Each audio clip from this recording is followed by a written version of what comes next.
Begitu tamu datang ditanya, langsung saja to the point, Bu. Kesini mau apa? Mau ngutang toh? Nggak boleh begitu. Pertama Assalamualaikum warahmatullahi wabarakatuh.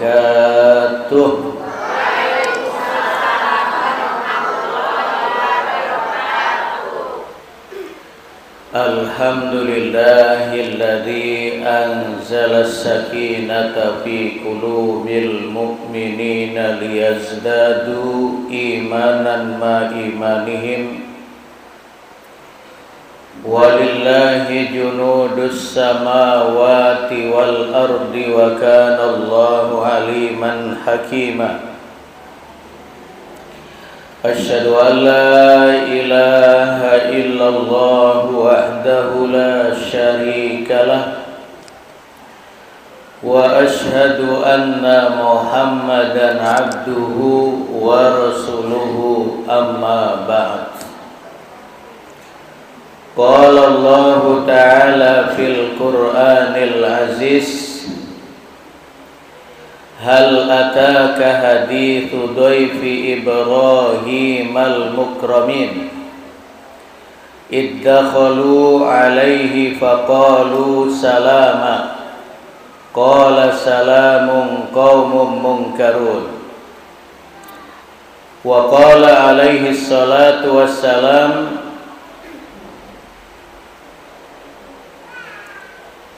innama ju'ilal isti'dzanu min ajlil basar. Sadaqallahul azim wa sadaqa rasulil karim. Yang sama-sama kita hormati, kita muliakan, dan selalu kita doakan dengan doa-doa yang terindah dan terbaik untuk guru kita Syekh Dr. Haji Mustoto MPDI beserta ibu, beserta pengasuh Bina Rohama, serta ibu-ibu jamaah pengajian Bina Rohama yang dimuliakan Allah Subhanahu wa ta'ala. Yang pertama, kita bersyukur kepada Allah atas segala karunia, nikmat, inayah, hidayah, dan taufiknya, sehingga sampai pada sore ini kita semua termasuk ibu-ibu diringankan langkah kakinya untuk menghadiri majelis ilmu. Salawat teriring salam semoga senantiasa tercurah kepada Rasul junjungan kita Nabi Agung Muhammad sallallahu alaihi wasallam, yang selalu kita memohon kepada Allah mudah-mudahan kita semua termasuk pengikutnya yang memantaskan diri mengharap syafaatnya pada hari kiamat nanti. Amin ya mujibas sa'ilin. Ibu-ibu, ngaji kita pada sore ini, dan seperti biasa ibu-ibu, cara penyampaian saya berbeda dengan syekh kita, Syekh Dr. Haji Mustoto, yang bisa menghibur ibu-ibu, ngisinya bisa membakar semangat. Kalau saya biasa ngisi ibu-ibu, pertama tafsir seperti di Masjid Taqwa Metro. Yang kedua hadis seperti di Masjid Mujahidin mengkaji kitab Riyadhus Shalihin. Kemudian yang ketiga terkait dengan adab, etika, tata krama. Dan pada sore ini ibu-ibu kita akan ngaji tentang adab-adab menerima tamu dan adab-adab kita bertamu. Apa ibu-ibu? Adab-adab menerima tamu dan adab-adab bertamu. Ibu-ibu, adab kita menerima tamu apa saja ibu-ibu? Ibu-ibu kan sering ada tamu toh. Apa adabnya supaya kita dapat pahala yang besar? Jamu. Menjamu apa dikasih jamu? Menjamu. Kalau dikasih jamu termasuk menjamu enggak? Iya. Apalagi selain menjamu ibu-ibu?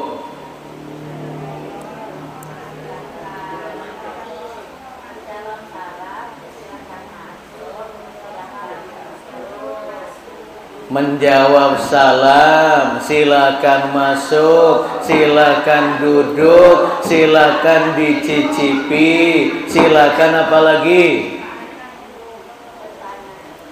Ya. Ibu-ibu, kita belajar dari Nabi Ibrahim yang Allah sebutkan di dalam surah Az-Zariyat ayat 24 sampai 27. Hal ataka hadithu dhaifi Ibrahim al-mukramin. Wahai Muhammad, sudahkah datang kepadamu berita tentang tamu-tamunya Nabi Ibrahim? Tamu-tamunya Nabi Ibrahim itu ada 2 orang ibu-ibu. Wajahnya tampan, orangnya santun, kemudian tata keramanya bagus. Iddakhalu alaihi faqalu salama. Ketika tamu-tamu Nabi Ibrahim datang ke rumah Ibrahim, mengucapkan salam, Assalamualaikum. Dijawab oleh Nabi Ibrahim, Qala salamun qaumun munkarun. Setelah Nabi Ibrahim menjawab salam, Waalaikumsalam, tafadhalu, monggo, monggo, dipersilahkan masuk. Qala salamun qaumun munkarun. Tapi kata Nabi Ibrahim, sampean-sampean ini kok asing ya, kami belum pernah tahu. Kalau ada orang yang datang ke rumah kita yang belum pernah kita kenal ibu-ibu, boleh masuk apa enggak? Ibu-ibu, kalau ada tamu yang belum pernah kita kenal bertamu ke rumah kita, dipersilahkan monggo napa mboten? Mboten. Lah pripun?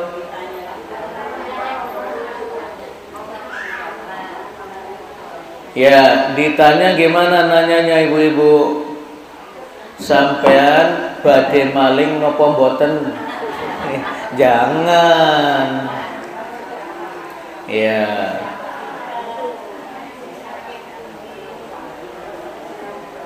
Saking pundi dan seterusnya dan seterusnya. Nah, setelah Nabi Ibrahim mempersilahkan masuk, apa yang dilakukan oleh Nabi Ibrahim? faragha ila ahlihi faja'a bi'ijlin samin. Nabi Ibrahim minta izin masuk kepada dua tamunya, kemudian ngeliat-ngeliat di belakang, eneng ngopo neng buri kui.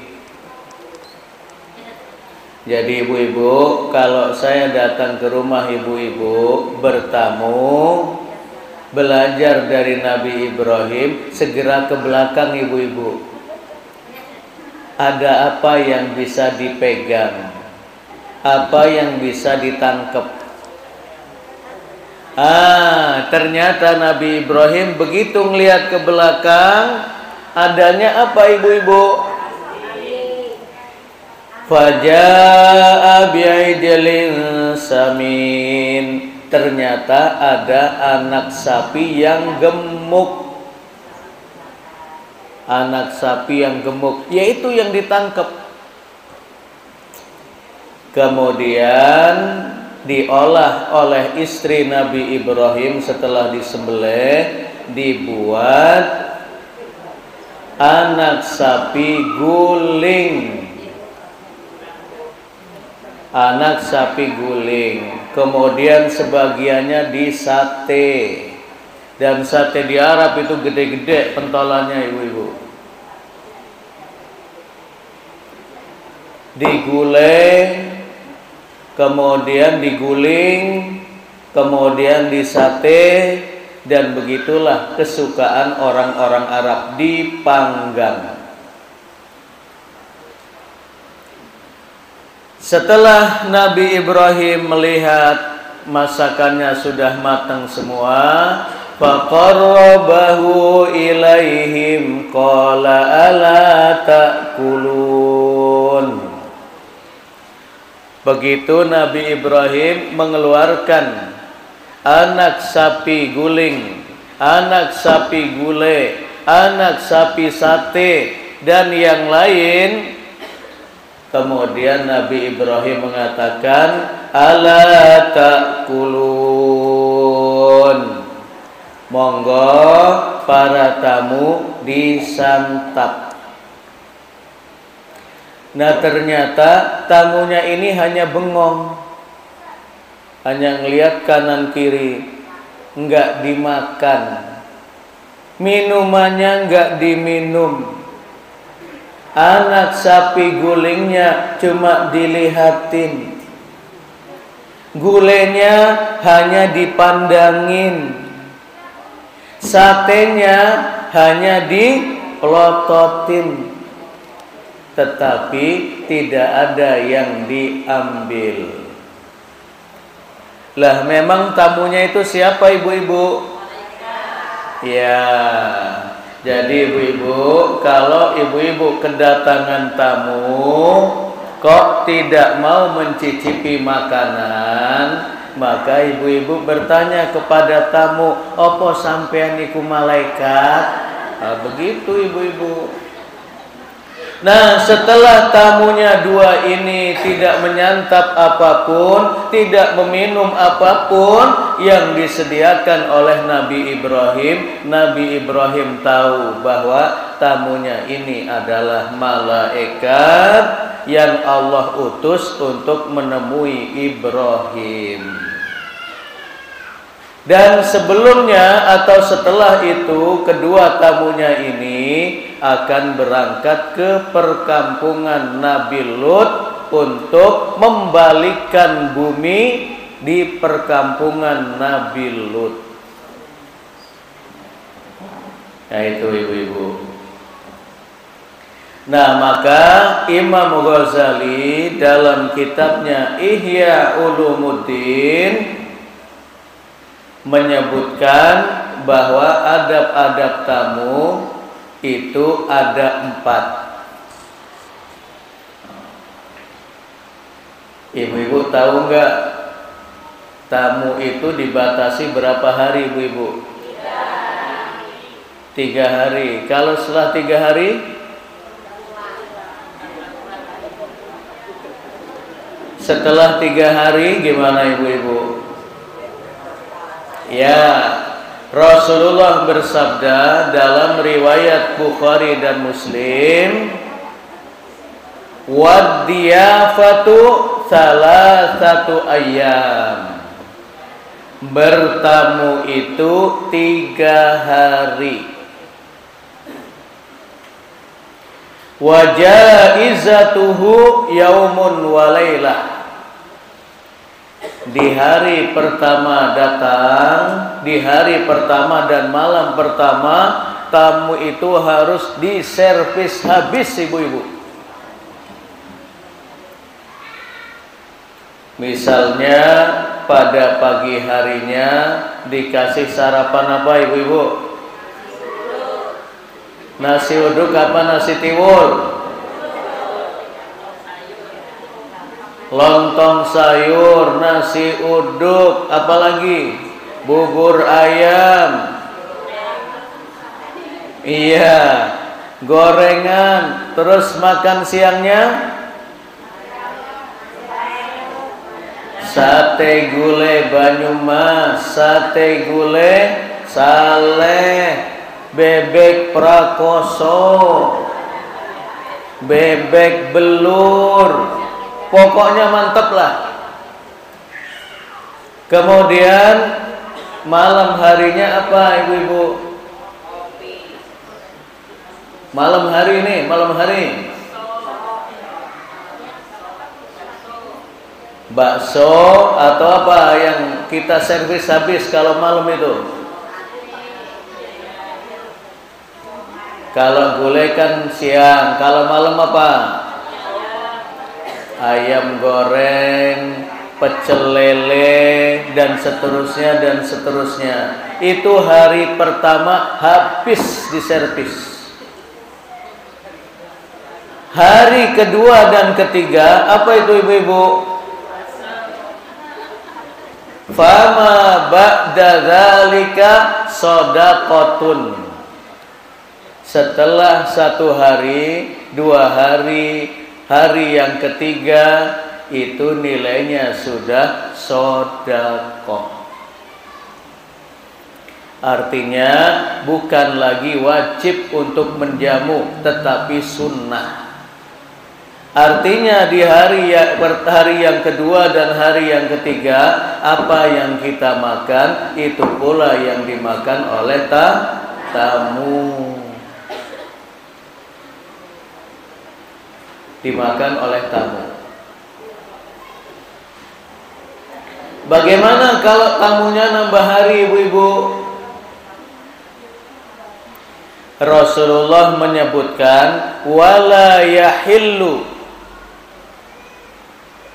li'abdin an yuqima inda akhihi hatta yu'thimahu.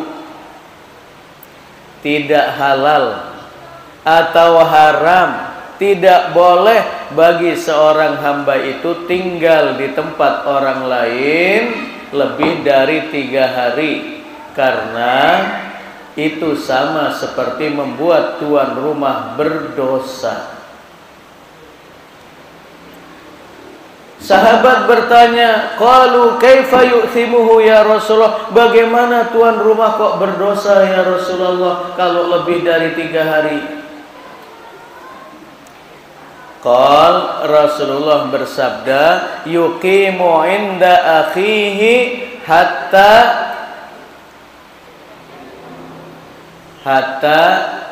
la syai'a lahu yuqarrihi bihi. Kalau sudah lebih dari 3 hari, dikhawatirkan tuan rumah mulai gresulo. Iki tamu apa numpang iki? Nah itu berdosa. Kemudian kenapa berdosa? Karena bisa jadi akan menyusahkan orang yang punya rumah. Sampai ngutang-ngutang, sampai pinjam sana, pinjam sini, ngutang sana, ngutang sini, supaya bisa menjamu tamu. Dan itu dilarang oleh Rasulullah. Maka Imam Ghazali menyebutkan ada 4 adab yang terkait dengan menerima tamu. Yang pertama, istiqbaluhu istiqbalan haron, menyambut tamu dengan wajah yang sumringah, cerah. Ahlan wa sahlan wa marhaban ya dhaifil karim ya duyufunal kiram.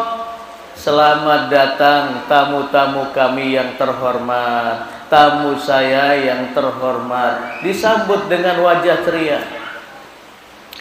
Ada sebagian ibu-ibu itu nggak suka kalau kedatangan tamu. Sewot kalau kedatangan tamu.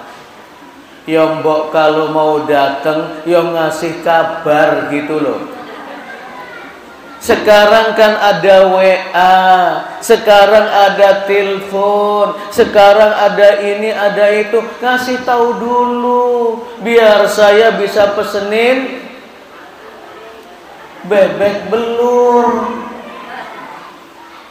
supaya kami bisa menyiapkan kambing bakar. Nah, begitu di lain hari, tamunya SMS, tamunya WA, tamunya nelpon. Oh, ini ada ibu yang suka datang ini. Dia keluar rumah sambil mengatakan, begitu orang yang akan berkunjung mengatakan, ibu ada di rumah enggak? Saya mau bertamu. Kata ibu tadi keluar rumah dulu sambil mengatakan, ngapunten bu, kula lagi di luar. Ya benar, dia keluar dulu toh. Tapi intinya nggak mau kedatangan tamu, nggak mau repot-repot. Nah itu wajahnya kalau kedatangan tamu seperti dilipet-lipet. Nggak suka kalau kedatangan tamu. Begitu tamu datang ditanya, langsung saja to the point, bu. Kesini mau apa? Mau ngutang toh? Nggak boleh begitu. Pertama, disambut dengan wajah yang sumringah. Yang kedua, taqdimut ta'am wasyarab. Apa yang bisa disediakan untuk tamu, apa yang bisa disiapkan untuk tamu, dikeluarkan saja. Kata Imam Ghazali, nggak perlu tuan rumah bertanya kepada tamu, ibu mau makan siang boten? Nggak perlu ditanya begitu. Ibu doyan sate apa boten? Nggak perlu ditanya. Ibu mau ngopi boten? Nggak perlu ditanya. Tetapi kalau diberikan pilihan boleh. Tapi jangan ditanya mau apa enggak. Ditanya kepada tamu, ibu mau bebek belur apa bebek prakoso? Itu boleh. Iya. Ibu sukanya sate gulai apa sate sop? Boleh. Tapi jangan sekali-sekali ditanya, ibu mau makan apa mboten? Karena jawabannya mboten. Walaupun wah, laparnya luar biasa. Maka kata Imam Ghazali, jangan ditanya itu. Jangan ditanya itu. Lalu bagaimana kalau tamunya ini kok nggak nyicipi apapun yang disediakan? Dikasih ini nggak mau, dikasih ini nggak mau, dikasih teh nggak di ini nggak di ini. Kata Sufyan Ats-Tsauri, boten usah gresulo. Sudah capek-capek masak, sudah capek-capek ngangkat-ngangkat, sudah capek-capek beli buah ini dan itu, nggak ada yang dicicipi. Nggak usah gersulo. Kata Sufyan Ats-Tsauri, kalau tamunya pergi dan belum mencicipi makanan, lapang dada. Lapang dada dan kembali diangkat masuk ke dalam. Siapa tahu setelah itu ada tamu yang lain. Jangan sekali-kali nyumpahin tamu ibu-ibu. Oh, ibu itu nggak mau mencicipi makanan yang sudah capek-capek saya siapkan. Mudah-mudahan ibu itu nggak bisa buang air selama 1 bulan. Ya Allah. Itu namanya doain penyakit. 1 bulan nggak bisa buang air kecil, buang air besar. Wow, operasi itu. Mudah-mudahan ibu tadi yang datang kemari nggak mau mencicipi ini dan itu. Mudah-mudahan begitu pulang nanti pas naik motor, motornya numbur tiang listrik, kapok mukapan. Nggak boleh. Kemudian yang ketiga, berbicara dari hati ke hati. Berbicara dari hati ke hati. Pripun Bu kabaripun? Pripun anak-anak yang ada di pondok Bina Ruhama, hafalan Qur'annya sudah berapa? Anak ibu yang lagi kuliah di Jogja sudah sampai di mana? Sudah selesai belum? Enak. Ada obrolan, ada sambung rasa, ada persaudaraan iman. Itu penting. Dan berbicara dengan tamu itu dengan cara yang paling baik dan sopan menghadap ke tamu.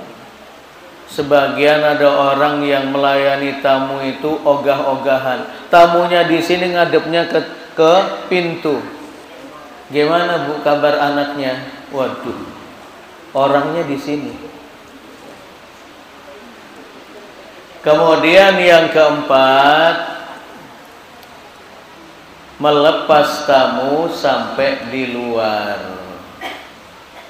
Jadi ketika tamu itu pamit, diantar sampai ke depan, kemudian didoakan selamat, didoakan barokah, didoakan Allah berikan jalan keluar kalau ada masalah. Kemudian kita doakan yang terbaik untuknya, untuk keluarganya, untuk anak-anaknya, dan seterusnya dan seterusnya. Enak.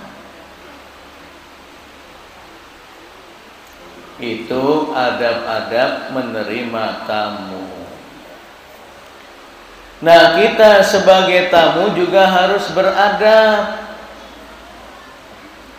Paling tidak ada 7 adab-adab kita bertamu. Ini yang kadang-kadang sebagian ibu-ibu kurang memperhatikan adab-adab bertamu.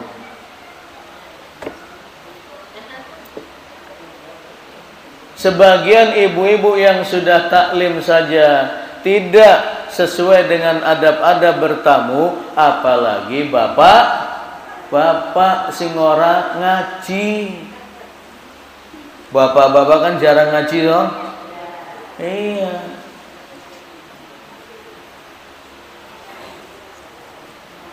Apalagi bapak-bapaknya. Yang pertama apa ada bertamu ibu-ibu? Mengucapkan salam.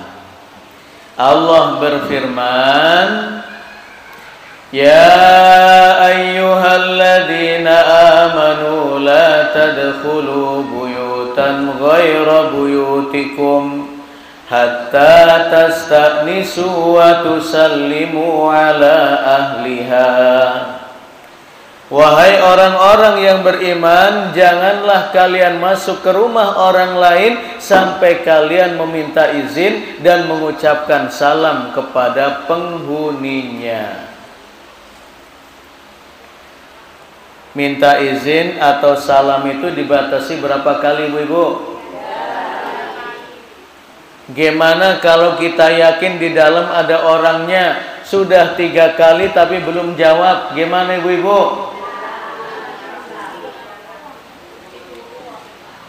Kita yakin di dalam ada orangnya, wong tadi aja di depan kelihatan kok. Begitu kita datang malah pintunya terkunci, eto-eto ora krungu. Piye gue ibu-ibu?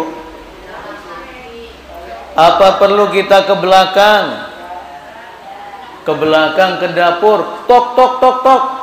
Eneng wonge ora to iki? Ya, jadi Rasulullah bersabda, al-istidzanu salasun.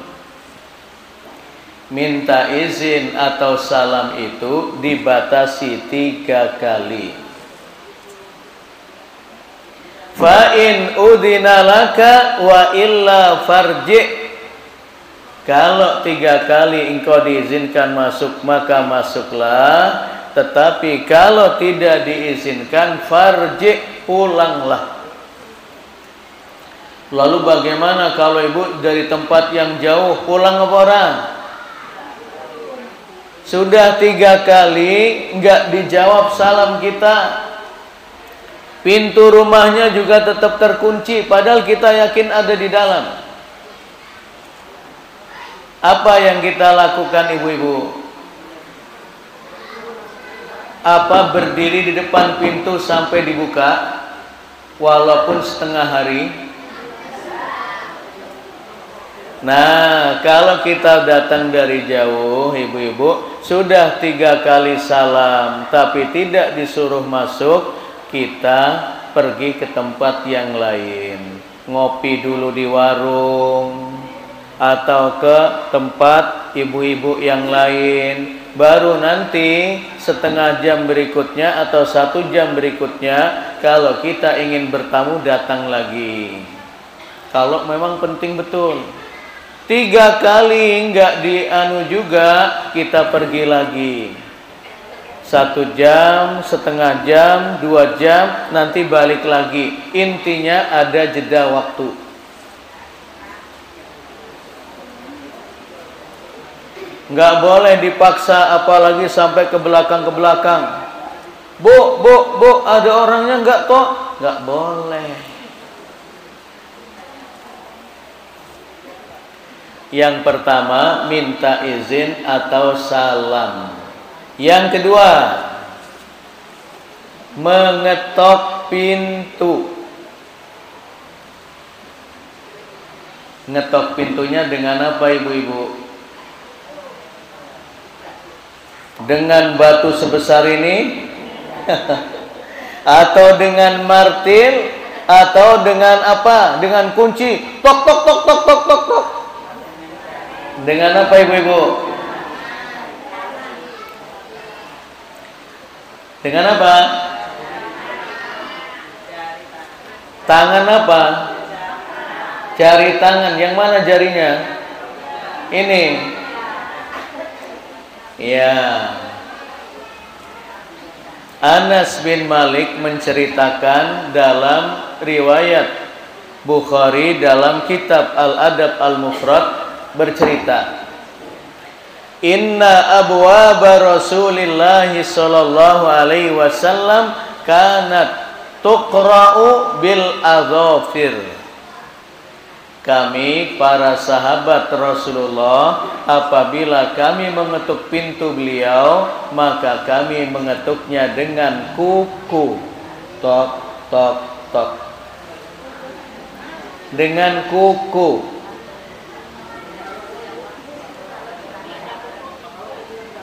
Ya, ya ada lah, masa nggak ada. Ya, maka minta izin boleh dengan ketukan, boleh dengan salam dan yang lain. Kenapa? Tujuannya apa? Supaya tidak mengagetkan tuan rumah. Ada sebagian orang mengetuk pintu dengan kunci di kaca lagi. Cok cok cok cok cok cok cok cok. Ya Allah, ngagetin tuan rumah, itu kurang beradab. Ya boleh dengan kuku, boleh dengan suara. Assalamualaikum, tok tok tok tok. Assalamualaikum, tok tok tok tok. Sampai 3 kali. Yang ketiga, ibu-ibu, posisi kita ketika bertamu mengucapkan salam atau mengetuk pintu sampai dibukakan pintu, kita berdiri di mana, ibu-ibu?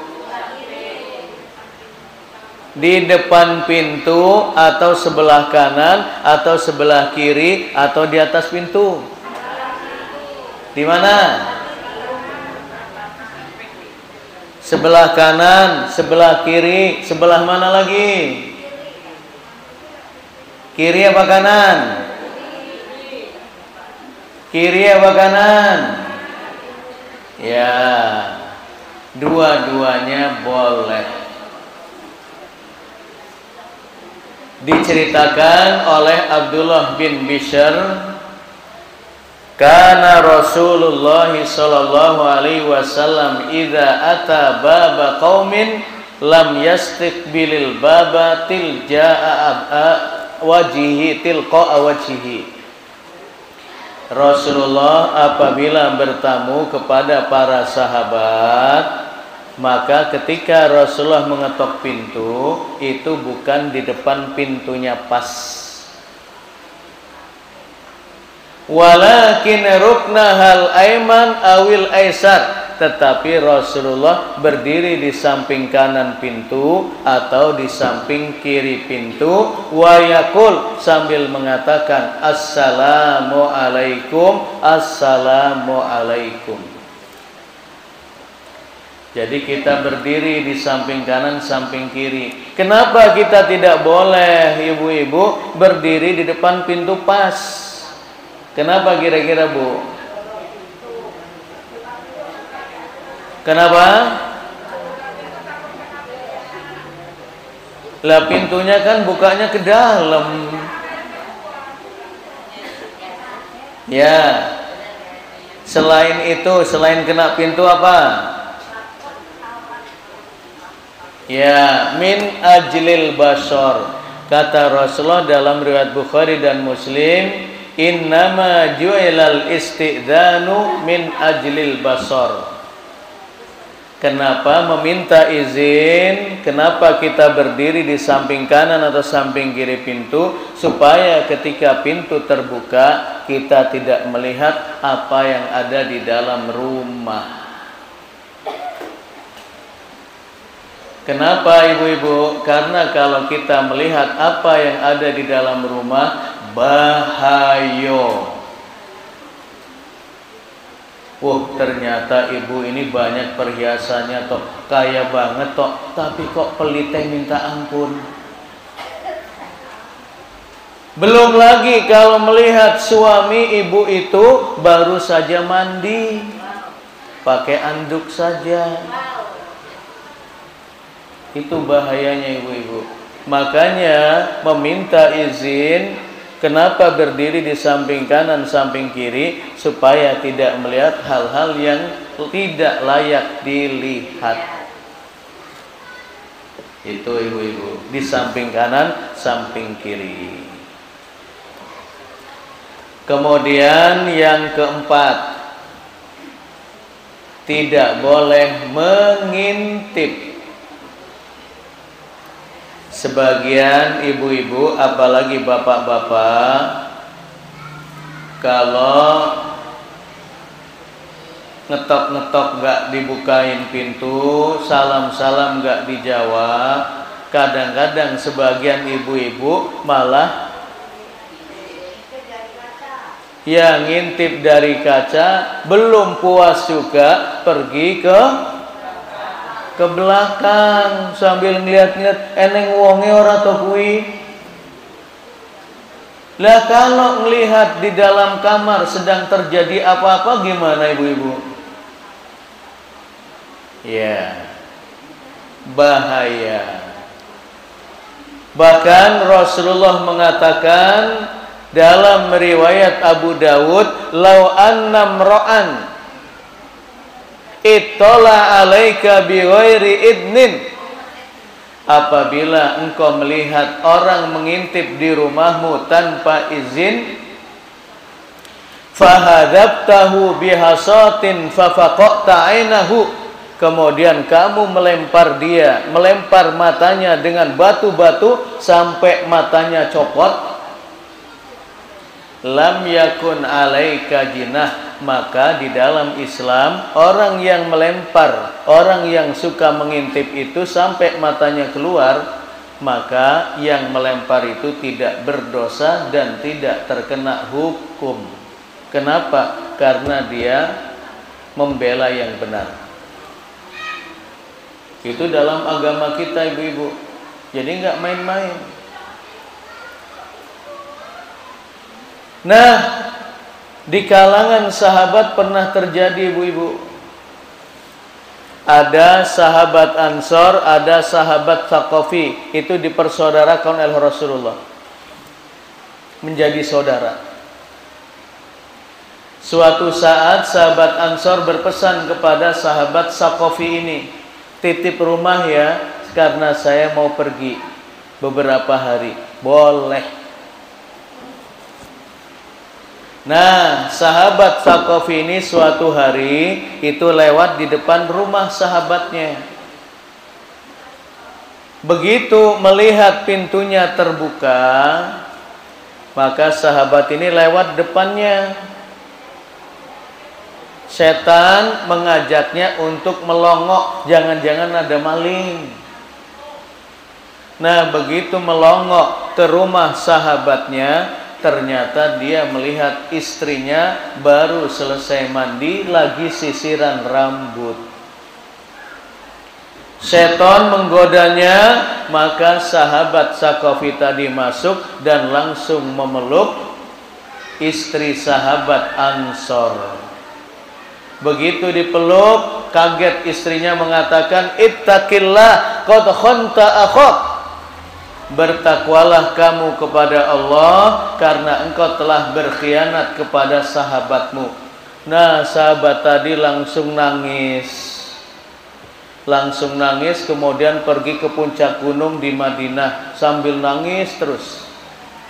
Begitu sahabat Ansor pulang dan diceritakan oleh istrinya, "Sahabatmu telah berkhianat. Kemarin begini. Langsung dia lapor kepada Rasulullah, "Sahabatku Thaqafi telah mengkhianati aku ya Rasulullah." Apa kata Rasulullah? "Kita cari." Setelah dicari berjam-jam baru ketemu, ternyata lagi nangis di atas bukit. Turunlah ayat, "Walladzina idza fa'alu fahishatan aw dzalamu anfusahum dzakarullaha fastaghfaru lidzunubihim." Orang-orang yang apabila melakukan dosa besar atau dosa kecil, hatinya terbakar dan lidahnya beristighfar. Itu sahabat, apalagi orang di zaman sekarang. Makanya hati-hati ibu-ibu, apalagi kalau kita sering melihat ada tetangga yang sering keluar masuk tanpa izin, bahaya. Ya, kalau kita di dalam rumah sedang ini sedang itu, bahaya. Dan ternyata banyak sekarang ini keluarga yang tidak setia ibu-ibu, banyak yang selingkuh. Gara-garanya bisa jadi karena tetangga kita atau ada tamu bertamu ke rumah kita, karena kita tidak menjawab salam, kemudian dia berangkat atau ke belakang sambil ngintip sana ngintip sini, akhirnya mengintip sesuatu yang tidak baik. Itu awal setan masuk. Bahkan ada yang cerita teman itu di daerah 24 atau 25 itu ada 2 sahabat. Suaminya berjenggot panjang, bahkan istrinya pakai cadar. Tetapi sekarang ibu-ibu pakai cadar dan suaminya berjenggot panjang, nggak ada jaminan. Ternyata diketahui istri yang memakai cadar itu hamil dengan sahabatnya sendiri. Ketika keduanya mancing karena hobi mancing walaupun berjenggot, nah sahabatnya bilang saya pulang duluan ya. Ternyata bukan pulang ke rumah istrinya, istri sahabatnya. Dan ternyata begitulah setan membuka jalan, terjadi perzinaan, perselingkuhan sekian lama. Akhirnya istrinya sampai hamil dengan sahabatnya. Enggak jaminan ibu-ibu orang berjilbab panjang, pakai cadar, kalau tidak mengikuti aturan-aturan agama dalam bertetangga. Enggak jaminan ibu-ibu. Nah itu. Pokoknya sekarang ini perselingkuhan luar biasa. Mungkin salah satunya karena sebagian ibu-ibu sering melihat acara sinetron di Indosiar. Di Indosiar, di Antv, di mana-mana. Karena di TV itu biasa berselingkuh. Makanya hati-hati ibu-ibu. Dan jangan sampai kita seperti di TV juga. Kalau Indosiar itu film-filmnya tentang keluarga, kalau SCTV film-film remaja. Bukan saya lihat, bukan Bu, bukan. Tapi ngelihat ekstranya. Ngelihat judulnya juga sudah tahu. Itu film-film remaja.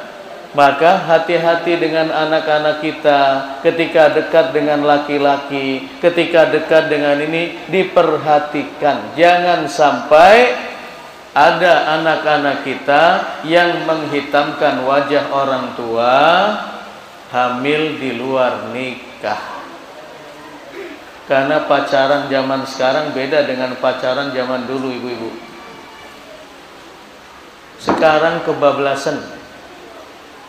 Saya mungkin pernah cerita di depan ibu-ibu, ada yang pernah dengar, itu di Aceh. 2 orang nih yang sudah hafal Quran dari pondok tahfidz. Yang laki hafal Quran, yang perempuan hafal Quran. Kemudian begitu selesai menghafal Quran, mereka sama-sama kuliah di UIN Aceh.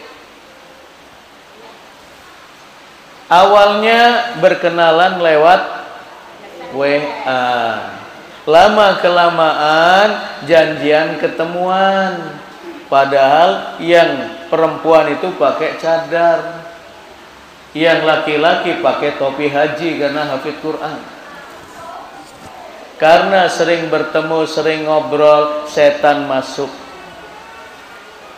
Awalnya nasihat, awalnya ini dan itu.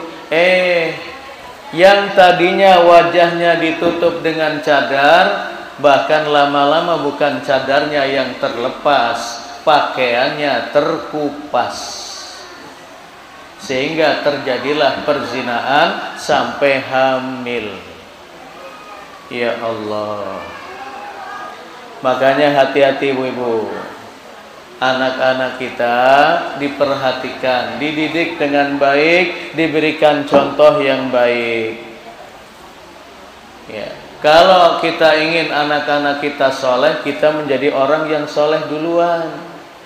Kalau kita ingin anak-anak kita sholat malam, kita juga harus rajin menghidupkan malam dengan sholat. Jangan sampai seperti kata pepatah, orang tua garong, anak copet. Orang tua kalong, anak kampret. Orang tua nyolong, anak nyopet. Itu sudah kaidah alam itu ibu-ibu. Karena anak itu akan mengikuti orang tua. Ada lagi orang tua atau guru kencing berdiri, maka santri-santrinya kencing sambil berlari. Nah itu. Makanya berhati-hati ibu-ibu, adab-adab bertetangga ini, adab-adab bertamu diperhatikan. Kemudian yang terakhir ibu-ibu, kalau kita bertamu kemudian ditanya oleh tuan rumah, siapa itu yang di luar? Jawaban kita apa ibu-ibu? Jawabannya saya, kulo, apa gimana? Ayo ibu-ibu, kalau kita bertamu ke Pondok Bina Ruhama ditanya oleh Syekh Haji Mustoto, siapa itu di luar bu? Jawabannya apa? Kulo, nopo saya, nopo aku, nopo ogut. Ayo, apa bu? Ya, kita menyebutkan nama. Sebagaimana cerita Jabir bin Abdullah, kata Jabir dalam riwayat Bukhari dan Muslim, ataitu baitan Nabi sallallahu alaihi wasallam, aku pernah mendatangi rumah Rasulullah. Fi dainin kana ala abi, tujuannya untuk bayar hutang bapakku. Fadaqaqtul bab, ketika aku mengetuk pintu, Rasulullah bertanya, "Manda?" Siapa itu? Jabir mengatakan, "Ana ya Rasulullah." Saya ya Rasulullah. Apa kata Rasulullah? Ana. Ka'annahu kariha, seperti jawaban saya ya Rasulullah. Kata Rasulullah, saya. Rasulullah tidak suka itu. Maka para ulama mengatakan ketika kita bertamu ditanya oleh tuan rumah siapa yang di luar, maka menyebutkan identitas yang jelas. Saya Bu Painem Ustadz. Saya Pak Tulkino ya Ustadz. Jadi orang langsung mengenal. Ya. Nah itu. Tetapi pertanyaannya ibu-ibu, ada tamu yang kalau ditanya nggak jawab, itu siapa bu? Masa setan ditanya nggak jawab? Ada tamu, tetapi kita tanya siapa itu? Apa? Ya, jadi kalau kita tanya siapa di luar, nggak jawab, berarti maling. Karena kalau bukan maling mesti jawab. Ya, maksudnya orang yang bertujuan tidak baik. Dan itu tidak sesuai dengan perintah dan adab-adab agama. Ketika ditanya mestinya menjawab.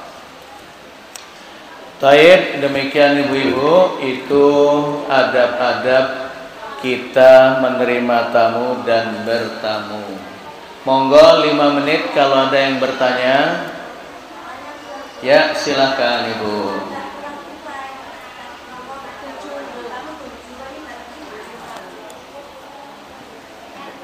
Kenapa?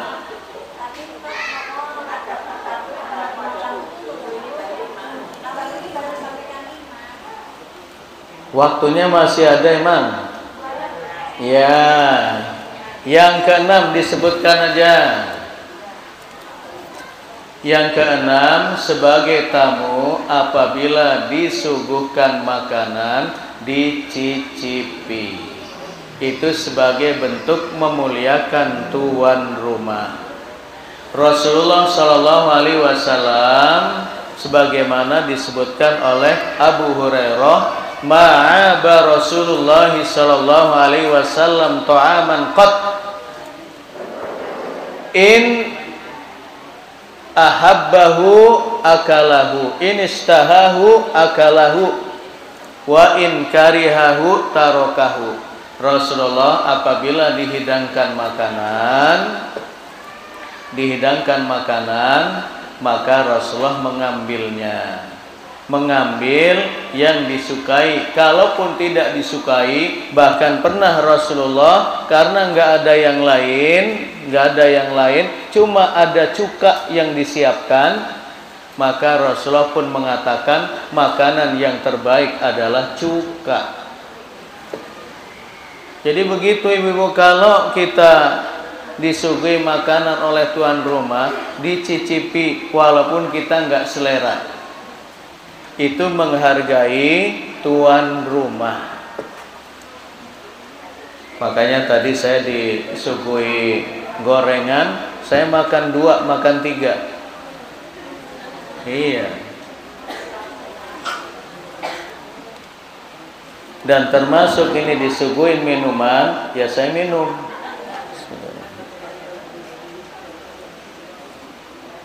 Nah itu karena kita bertamu di sini. Kemudian yang terakhir, bersyukur dan mendoakan tuan rumah. Karena Rasulullah Shallallahu Alaihi Wasallam bersabda, "Man lam yaskurin nas, lam yaskurillah." Orang yang tidak berterima kasih kepada kebaikan orang, mustahil dia akan bersyukur kepada nikmat Allah. Kita sudah disuguhin ini, suguhin itu, suguhin ini, suguhin itu. Sebagai bentuk rasa terima kasih, ya kita menghargai pemberian. Bahkan bukan hanya kita sebagai tamu ibu-ibu, apapun kita diberi oleh orang, jangan sekali-kali kita menolaknya. Rasulullah pernah memberi pakaian kepada Umar. Kata Umar apa? A'ti man huwa afqara minni ya Rasulullah. Berikan saja kepada orang yang lebih butuh dariku ya Rasulullah. Apa kata Rasulullah? Ya Umar, kalau engkau diberikan sesuatu oleh orang lain, ambillah. Setelah engkau ambil, apakah mau dimanfaatkan boleh, atau engkau sedekahkan lagi kepada orang lain, gak apa-apa, kan itu sudah menjadi milikmu. Tapi jangan sekali-kali menolak pemberian. Saya di Saudi ibu pernah diberikan sasa, diberikan bumbu ini, diberikan pakaian ini, pakaian itu, banyak banget. Ternyata bumbu-bumbunya sudah expire 5 tahun. Karena dikasih sama orang Arab. Ngasihnya tuh bangga bener, wah saya ngasih kepada Firadi gini. Tapi sudah nggak kepake. Nah kalau sudah kita diberi sesuatu yang nggak kepake, ya dibuang. Tapi jangan di depannya. Karena kalau makanan sudah expire kita makan, itu namanya kita menghadirkan mudarat untuk kita sendiri. Dan jangan diberikan kepada orang karena sudah expire 5 tahun. Maka kita buang, tapi jangan di depan matanya. Kenapa? Akan mengecewakan pemberian. Begitu prinsipnya ibu-ibu. Dan itulah yang diambil orang-orang Chinese. Diberi apapun mereka terima, walaupun mereka mungkin akan ngasih ke orang lain lagi. Karena mereka tahu menolak pemberian itu akan menjauhkan rezeki. Ya, silakan satu lagi ibu-ibu kalian bertanya. Ya.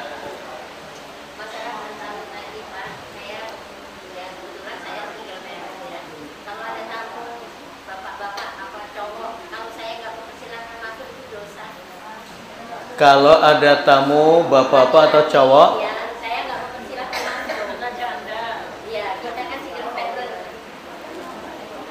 ya.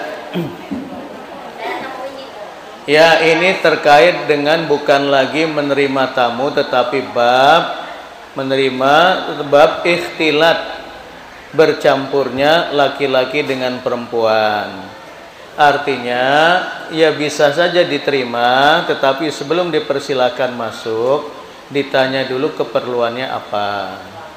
mudah-mudahan kita bisa bantu. Tapi kalau hanya sekedar ngobrol ngalor ngidul ya nggak perlu.